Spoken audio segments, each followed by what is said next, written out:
स्वयंपाक करण्यासाठी मदत होते आणि छान तुम्ही घरच्या साहित्यापासून, कमी साहित्यापासून असे हे छान छान पदार्थ इथे करू शकता.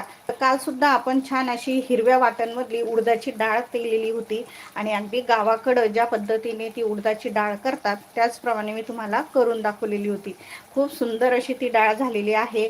जर तुम्ही तो लाईव्ह बघितला नसेल तर नक्की बघून घ्या, कारण आपल्या चॅनलवरती आपण अगदी साध्या सोप्या आणि गावाकडच्या चवीच्या रेसिपी घेत असतो.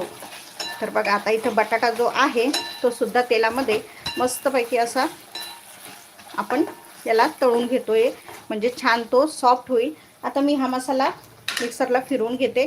तोपर्यंत तुम्ही चॅनलला लाईक करून घ्या. लाईक करणं, चॅनलला सपोर्ट करणं अगदी फ्री आहे आणि शक्य जितकं होईल तितकं लाईक करा, सपोर्ट करा, म्हणजे मलासुद्धा खूप आनंद होईल. तुम्ही इतकं छान मला सपोर्ट करताय आणि तुमच्यासाठी मी अगदी वेगवेगळ्या रेसिपी इथे रोज घेऊन येईल अगदी प्रामाणिकपणे. आणि आपल्या रेसिपी खूप खास असतात, खूप मस्त असतात. तर नक्की चॅनलवर जाऊन तुम्ही त्या बघू शकता.